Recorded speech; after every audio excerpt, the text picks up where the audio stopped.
Hello, beautiful creatives.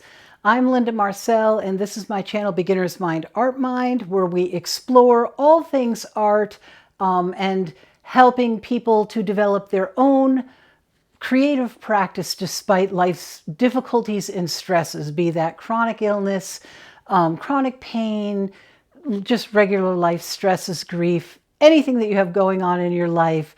I just feel really strongly about encouraging people to develop and maintain a daily creative practice, and that can mean so many different things, and I try to demonstrate those things for you here on this channel.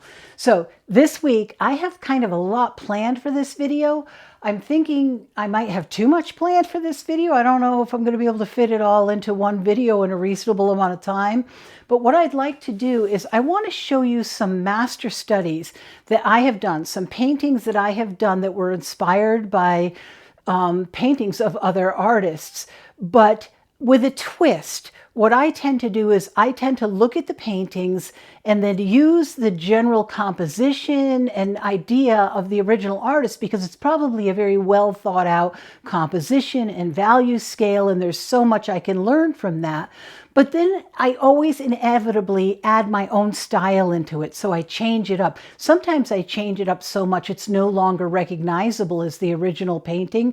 So this week we're talking about master studies with a twist. I'm going to show you a few sketchbooks that I pulled off my shelf. I can't show you all of the master study paintings that I've done because I have so many sketchbooks on my shelf. That would take a week's worth of videos alone. I also want to show you a couple of books of work that's done by some of my favorite artists and that I often go back to again and again for inspiration. Now, there again, I'm going to have to just pick a couple of books because if I went through all of them, that's another week's worth of videos. And maybe I'll do that as a video sometime. And finally, I'm going to show you a master study that I did of an L. Blaine painting in watercolor. And speaking of watercolor, I have a new set of watercolors that I'm going to swatch out for you in the end. This is different though. This is Paul Rubens' Academy line. And I don't know if I have ever heard of them having an Academy of Paint before. Now, they have Mi Lang, which is their student line, and their regular Paul Rubens Yulan, I think it's called, is their professional line, the 5th generation of their professional line of paints, which are gorgeous. But this is in the middle. This is Academy, so it's above the student level and it's a little below the professional line. So I have no idea what to expect. I haven't even taken the plastic wrap off these. So we are going to unbox and do some swatching with these. So yeah, it's a lot. Let's see if I can fit it all into one video. I hope I can.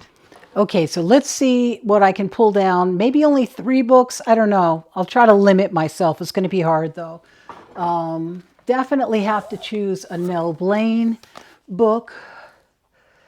Mary Fedden, for sure. Oh,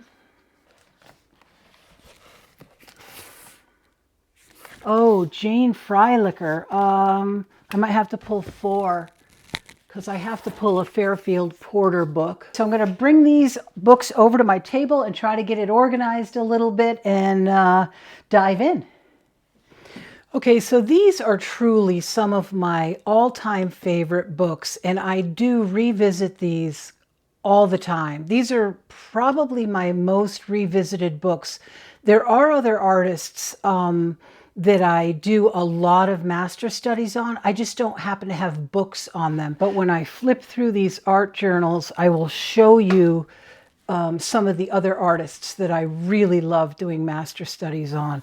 So I think I'm going to start with Nell Blaine because she is my absolute favorite. Now, this isn't going to be like a full book tour, because I do have to watch my time if I want to get everything done that I'm trying to accomplish in this video.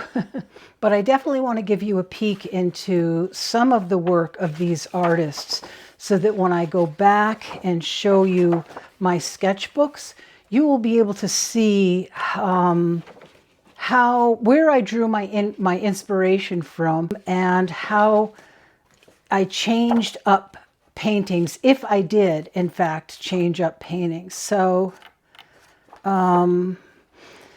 because I'm not pulling out all the sketchbooks that I have done master studies in, a lot of these paintings that I have already done are going to be missing. But look at Nell's work. Oh my gosh. Look at the color and the looseness in that.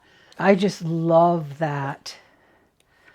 I have done a master study of this. Unfortunately, I have no idea which sketchbook it's in. So I don't know if you'll be seeing that today. I've done a master study of that. It's too bad there isn't some way that I could have cataloged. I have done a master study of that. I actually have a video. I'll link it below if I can find it. I have a video where I went through and showed you my interpretation, my sketchbook painting up against each of the paintings that I did. It's an older video, so it won't have all of them, but yes, I do remember making that video now. I did a sketchbook study, a master study of that painting. I believe I did one of that. I love this. I haven't done this. I would love to do this one. I could spend the whole video on Nell Blaine. I have done this. This I did in a watercolor. I love the shadows. Look at her really saturated chromatic shadows and her leaving white space. You know, this is watercolor, beautiful use of watercolor, very dark darks against lights, against the white of the page almost. There is color here. It's not completely white. There is a wash, a gray wash there, but beautiful, beautiful painting. And this one is too. She is just a great person to do watercolor studies of. This is oil. And I've done both. I've done watercolor and I've done acrylic painting studies of her oils. As a matter of fact, I have a lot of paintings. Oh, I have done that. That's in that other video. Uh-oh, I may have to close my curtain. The sun's coming in. But this lily is in that other video that I'm talking about where I show you my paintings up against her paintings. I've done a lot of paintings inspired by her red and white checked tablecloth. A lot of times I completely change up what's on the table. I may remove things. I may add things. I may change the shape and color of the chairs. But I will look at this and there will be something that really inspires me. And in a lot of cases, it's the way she applies the paint. These checks are so wonky. She didn't even try to make this pattern. You know, she didn't use a ruler. She didn't get this really straight. Yeah, I love that. So I think what I would do is I would take something like this and then I would maybe put in the bowl of plums, maybe the creamer and the coffee mug. Simplify it for me to make it easier for me to do. Look at this. Is that gorgeous landscape? Wow. That is just amazing. This actually reminds me of some of Sandy Hester's landscapes. Just beautiful, beautiful colors in that. Very expressive. What else is in here? Look at this yellow table. Isn't that gorgeous? With the magazine, the open magazine.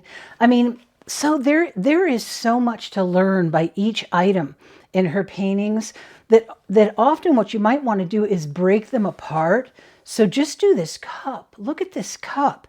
Look at how much color is in this white cup and saucer. And then look at this barely there vase. It has a reflection of the yellow table in it.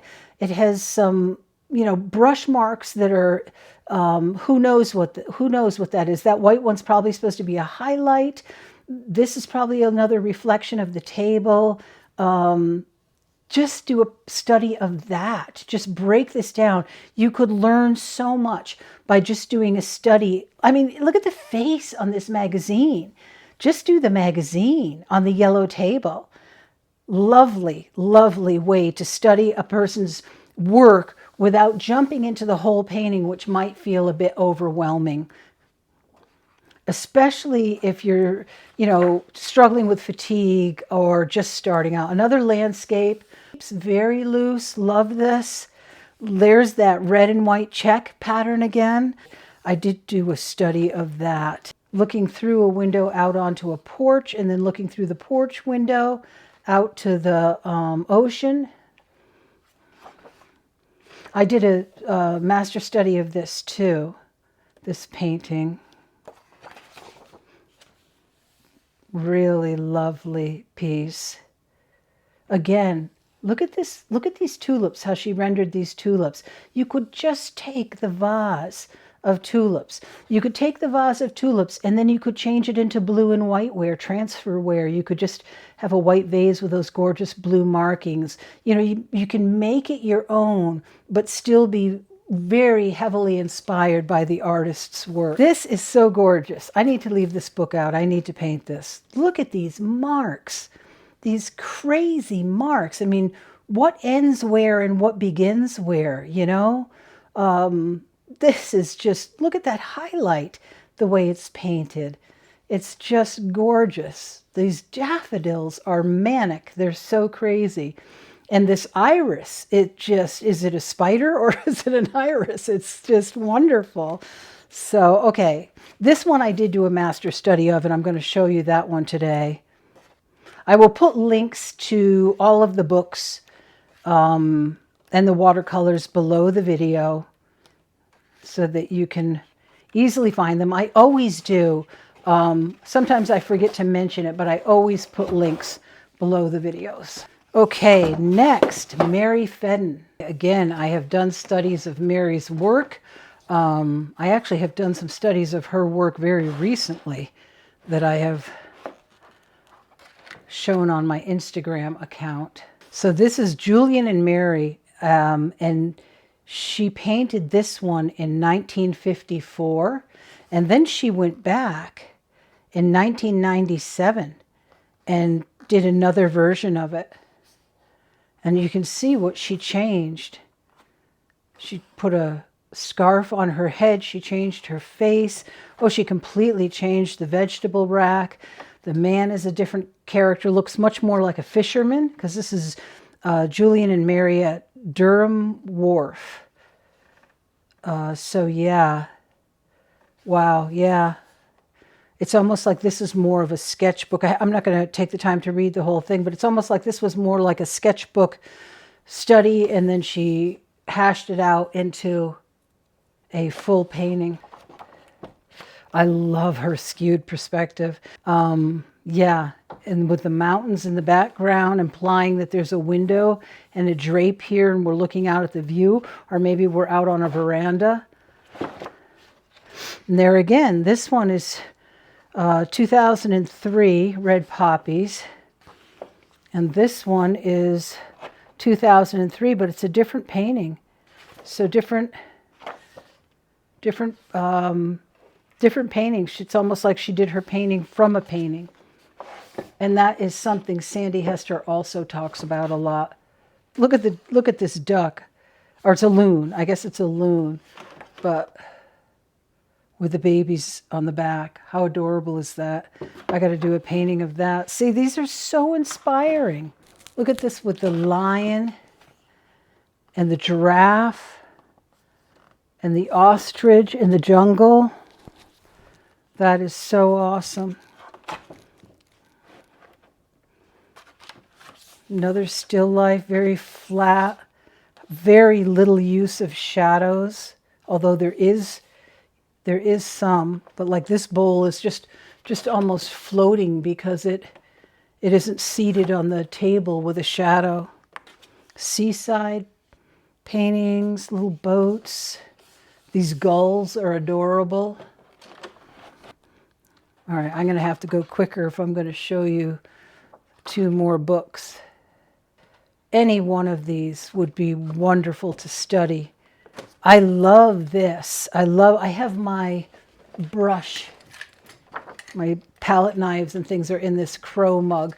I love the idea of painting birds on the mugs, on vases, and I'm sorry, I have a very dry throat. I love this one with the boat out there, the fish. Yeah, okay, so much. See, you got to pull your books out once in a while and look at them because so much inspiration. Let's do Jane Freilicher next, another favorite of mine. I'm just going to start from the back because it's easier to flip through that way. Beautiful loose work. Very different style from the others. Love her. She used very muted colors in her still lifes. Love this. Love this. Sometimes you just can't tell where one thing begins and one thing ends, except the value change or the color change. Look at that. Is that beautiful? That is so gorgeous. So there again, you can just take part of a painting and study that small part. You don't have to take on the whole painting. Love the colors she used in this one. Beautiful, beautiful work. I do have my curtain closed. Love the way she rendered that tree. So loose. Beautiful. That would be a fun one to do. And there again, even if you just started with trying to figure out how to paint the vase and the stems and the highlight, very subtle highlight. I think I did a master study of that. Okay, so that's a quick peek at Jane's work. And Fairfield Porter.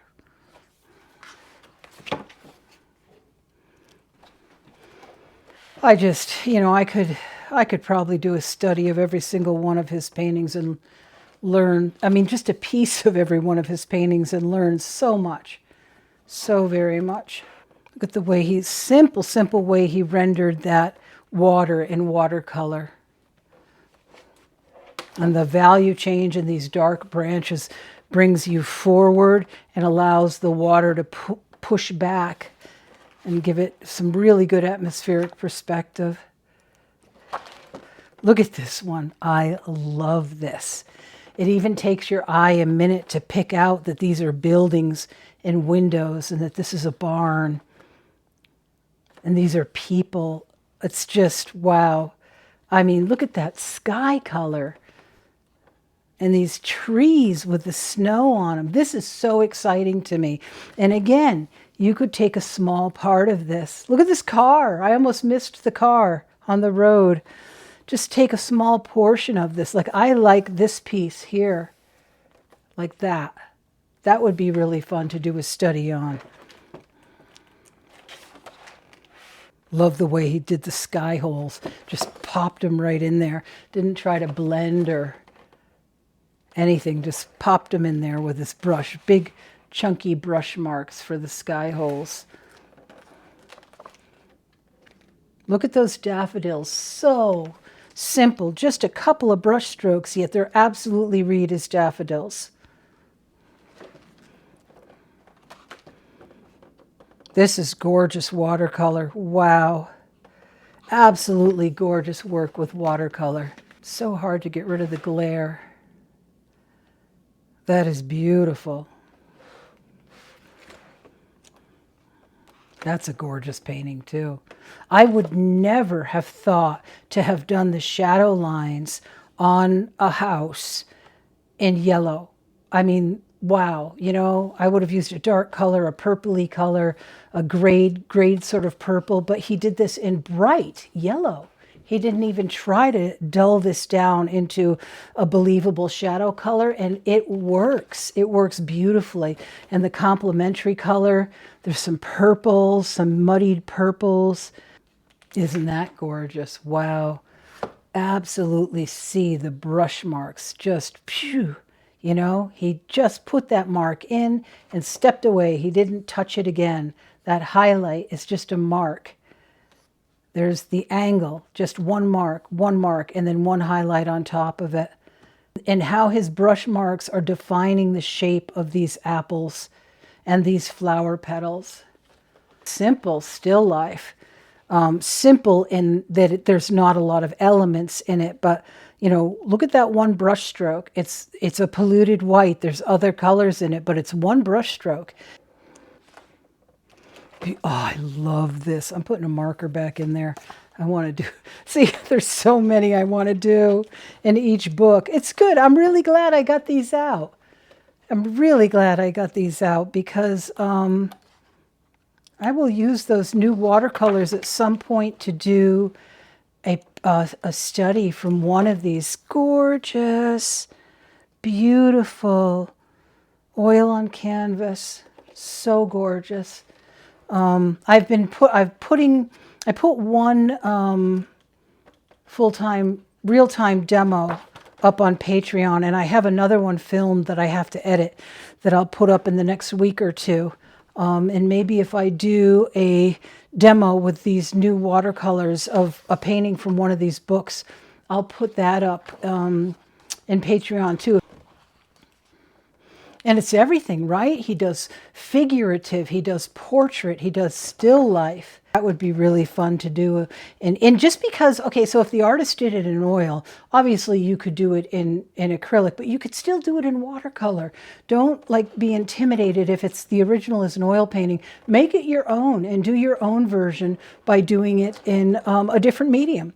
If it's a watercolor, try it in acrylics or oils, if it's, or gouache, if it's, you know, an oil painting, same. Try it in some other medium. Okay, so that is Fairfield Porter. I am losing my voice now, so I'm going to go downstairs and take a break. I'm going to try to come back up this afternoon and flip through these. Oh dear, I'm really losing my voice. I'm going to try to come back up this afternoon and flip through these. There is still time though. If I can't get back to finishing this video up today, I will come back and finish it up tomorrow, hopefully with a better voice. Hello, creatives. It is the next day. It's a bright, sunny day, which probably means I'm going to have to close my curtain because it puts too much glare on my desk. But the video is going to be a little out of order because yesterday, to give my voice a break, I filmed the swatching. But I'm going to put that at the end of this video. They ended up being a little bit of a disaster with that, but you'll hear about that at the end of the video.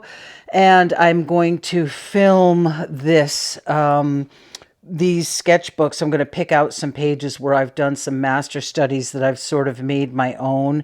I'm going to try to go kind of quickly with this because the video is getting long because I had to add that watercolor set into this because they wanted this to go up because there's going to be a big sale on Amazon. So I will put that information below the video with all of the links, the link to the products that I talk about in the video and all of that. So I'm going to get right into, I'm going to close my curtain and I'm going to get right into showing you some of my master studies in these sketchbooks.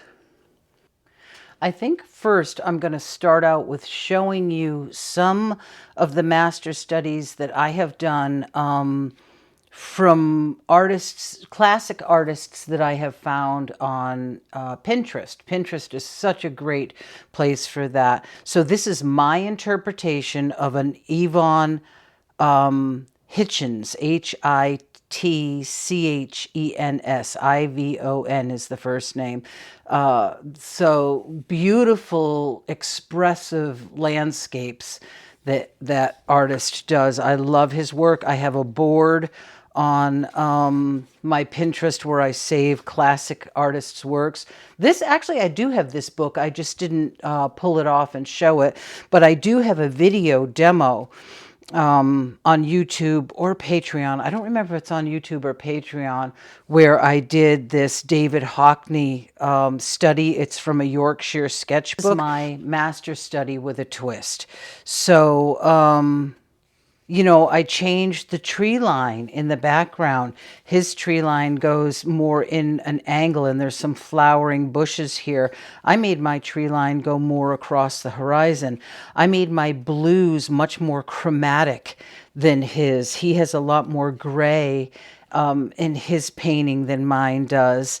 There's so many things that I just changed up in here. So it's just taking this as a leaping off point and then going your own way, letting your style, your personal style come out within the painting that you're doing. There's nothing wrong with doing, I mean, a traditional master study is actually studying his brush strokes, his composition and the color he used and copying that to learn, to really learn from it. I'm using these more as inspirational jump starts, you know, to get me going on a painting. And then I am such an intuitive artist that I just need to go my own way. I need to put my own style into it. And that's more fun for me, is to just let myself go and to change up anything that I feel like changing up. There is no right or wrong way in this kind of art making, the more intuitive, expressive kind of art making. There's no wrongs. So this was another one that I did, another David Hockney. I think that was based on this one. And you can see I made lots of changes, lots and lots of changes on this. Used different colors than he did. I kind of rearranged my field spaces. I actually changed what was in some of the fields. Just totally changed this up. You can see, if you've been following me for a while, you can see my style in this. You can absolutely see my style. And actually, there is a demo on this also. I don't remember if both of these are on Patreon or YouTube, but I have a playlist on YouTube of demos, so you can search there for any demos. But yeah, so that's using it as a jumping off point, as a point of inspiration, and then painting it in your style. That is how I really enjoy doing my master studies with a twist. Here's another Nell Blaine study that I did, and that one was done from this painting. But you can see that I very much simplified. I put way less on the table than there is in this painting. The lilies were my inspiration. The vase was my inspiration. Also the plants in the back. I did this in gouache. She did this in oil. My own simplified version of this painting, which again, if you have followed me, you can definitely see my style in this. This does not look like a copy of Nell Blaine's style. This looks like something inspired by her, but definitely painted by me. Oh, this one I just did last night in my art nest with my M. Graham watercolors. And this was a Matisse study. It was a good, relaxing thing to do in my art nest. And it looks like there's one more. Oh, and this, again, I did not write this down. This was gouache. And unfortunately, I did not write down who the original artist was. And I don't remember how much I changed this up. But I'm trying really hard to get better at writing down who the artist was when I do a master study. Okay, and here is another Nell Blaine original. And this is my version. See if I can put them side by side. I changed this up so much. As a matter of fact, what I tend to do is I tend to start by sort of laying out my composition. And then at some point, I stop looking at the original painting and just go my own way. So you can see where I've changed up. She's got these cool purples in here, and I've changed that up with more of a sort of rosy brick muted color that I use throughout the painting. Her shadows are different than mine. My shadows are warmer than hers. This has a much cooler feeling. This has a much warmer end of the day sort of sunset feeling. So that is another one of my master studies with a twist, with a personalized twist. So this is another one where this was a large scene that she had painted, and I chose to just do the flowers and the vase, and I took most of this stuff off the table and only put one book down. So I simplified the scene out the back window and only did, you know, part of it, part of the painting. So again, just making it my own. Okay, and here is another one where there's the Nell Blaine original, and here is the master study that I did in my own style. This one is more close to hers. I painted these flowers in a completely different style. Yeah, and I used darker colors in the background, but it's pretty close. I stayed pretty close to hers, but I still feel, if you look at her shapes and her composition, I still feel very much that if you looked at this, you would not think that Nell Blaine painted this, and you were familiar with my work, you would say, ah, that's Linda did that. You know, I don't know if it's just me, but I can definitely see my style of painting in here. The ones that I have in here, unfortunately, I did not write the artist's name on. Sometimes that's, like I said before, that's because I changed them up so much. This was very much changed up. This was based on a Gauguin woman, but in a tropical scene. And it's so different that, but I still kind of wish I wrote the name on there. But this was a watercolor, and I was inspired by the figure, but I wanted a more pastoral background, so that's how I changed it. I think this is a Henry, is it Mangin painting. I've done a lot of master studies from this artist. He's a Fauvist, and his colors fascinate me. He's in my classical artist board on Pinterest, and it was a good, fun challenge to do this. This was in gouache. This might have been acrylic gouache. I just kind of randomly picked these sketchbooks because almost every sketchbook I have has some sort of master study in it. This was a Henry Mangin painting in acrylics. And this was a Michelle Kaikoine Kikone master study. So it's spelled Michel Kikoine if you want to look it up. And Henry, I don't know if it's pronounced Henri or Henry because I don't know where he was from, but HenriManguin. Love these two, super enjoyed doing these. This color palette was particularly fun to work with the purples and the oranges. It was so delicious, so much fun to work with. This was an oil pastel demo that I have on my YouTube channel, and I wrote down that it was Paul Rubens oil pastel. Sadly, I did not write down who I was doing the master study from, which is too bad because I really loved this scene. And these two also, I think I did a bunch of videos where I compared oil pastels. This was the Mungio Gallery oil pastels. I'm pretty sure these were Fairfield Porter, inspired by Fairfield Porter. And these are demos that I did on YouTube. I really think I'm going to have to shorten my commentaries for this video.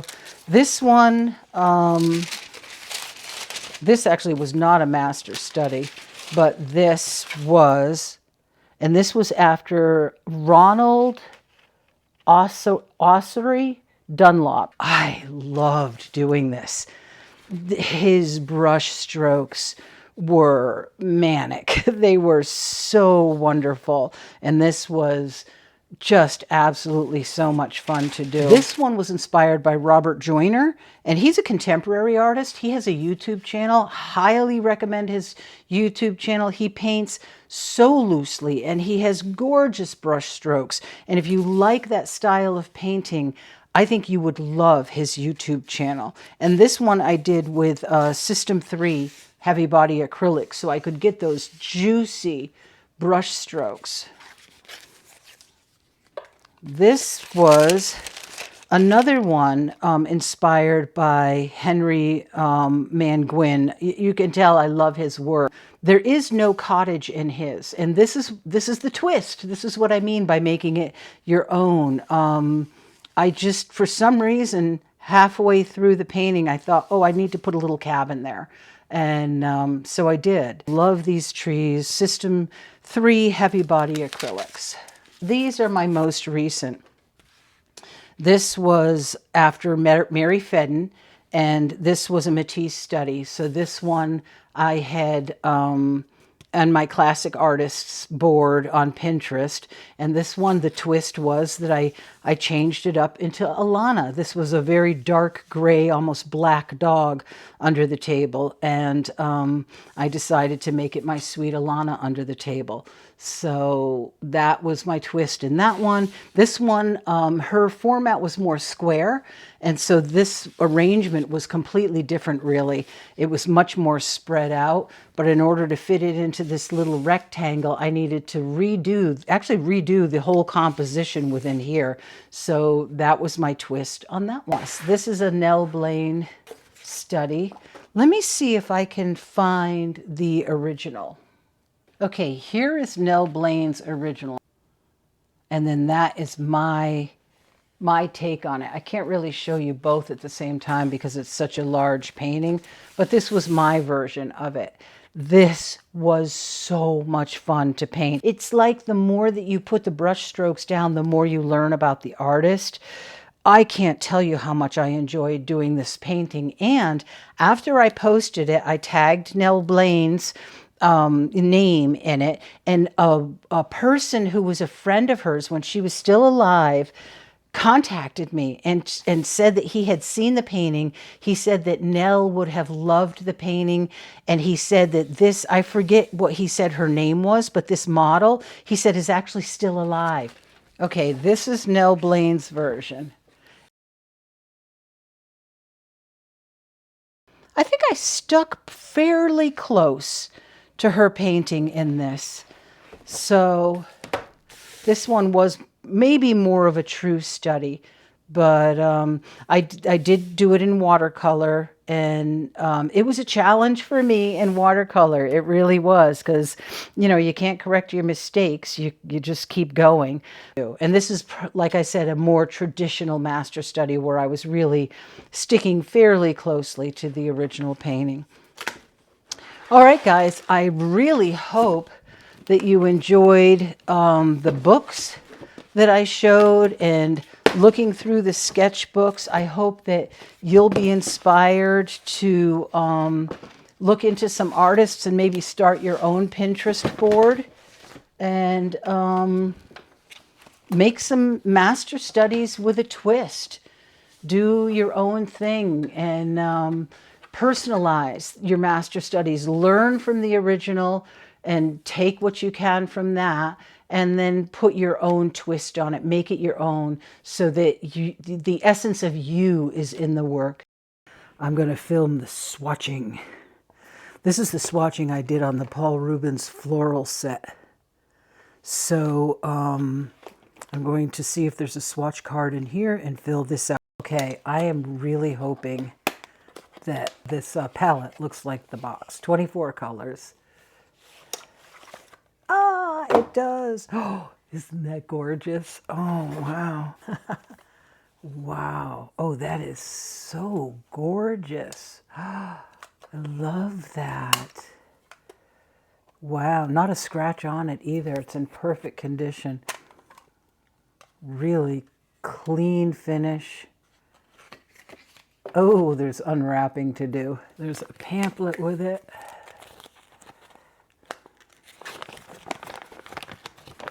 With the colors. So it's got the pigment numbers and the name and the light fastness on this pamphlet. So there's a lot of multiple pigment colors, but there are a few single. I'll have to count and let you know how many there are of each one. Okay, so what I discovered is there are 12 single pigments, 2 let's see, 12 single pigments, 11 with 2 pigments, and 2 with 3 pigments. That throws the number off by 1 according to the palettes that the pans that you get, because there's 2 ultramarine blues. They give you an extra ultramarine blue, and the other extra that was up here is Mars black. So you get 2 blacks. You get ivory black and Mars black. And a couple of things that are awesome about this set already. They have put the names. They heard us. Paul Rubens really does listen. They listen to the feedback that content creators give them, and they do listen to it and actually make changes. So the names are on here. You don't have to write them all down. The light fastness is on here. Yeah, and the pigment number is on here. Awesome. All the information you need is on here. So I made up this chart just really quickly, and I have this chart. I spritzed them down. The other thing I noticed is, look how gorgeous these are as a pour. These are not cut. These are actually poured into the pans, and they're filled consistently and beautifully. Very impressed with that. So I think I will take this out and pick out a brush and have a go at it. Okay, guys, I could just cry right now. I just swatched out both of these swatch sheets, narrated the whole thing, talked about the pigments, gave you my opinion on the colors, and my camera died. And it's not the battery. The battery's not dead. I don't know why it died, but oh, I'm so sad. That's the first time I've ever had that happen. But anyways, here are the colors. One thing I was saying was that it was Chinese white, not titanium white. So it's mixing white, zinc white. So you can see by the black line, it's not very opaque. But when you mix it with your colors, it won't chalk it. The colors won't get chalked up as much as they would with titanium white. And then there's Flesh, Lemon Yellow, Cad Yellow Hue, Gamboge, Cad Red Pale. It should say hue there, I'm sure. Cad Red Hue, Cad Red Deep Hue, Permanent Rose, Alizarin Crimson, Purple Lake, Cerulean Blue Hue, Cobalt Blue Hue, Ultramarine, and they give you 2 pans of ultramarine. So I obviously didn't swatch out both pans. Intense Blue, Indigo, Sap Green, Hooker's Green Light, Emerald Green, Burnt Sienna, Raw Umber, Van Dyke Brown, Burnt Umber, Ivory Black, and Mars Black. And I did say I like the browns in this set. They seem a little more diverse than the last couple of sets. I want to show you the colors on the Paul Rubens paper too, because the Paul Rubens paper really does swatch out nicely. So there are the colors, very bright. Oh, and one thing I did say when I was swatching is that I could tell right away the difference between this set and the Mi Lang set. This set is a step above in transparency. The Mi Lang tends to be quite opaque, in my opinion. I felt like these colors were more transparent. So those of you who don't like the opaque colors might like that better. And I'm so sorry the swatching didn't come out. Super bummed about that. I don't know what happened with my camera. I don't know if I spaced it and shut it off. Really beautifully poured into the palette. They wet super nicely. I'm trying to think of everything I said while I was swatching. I did spritz them down a little bit, but they wet so nicely and picked up so nicely.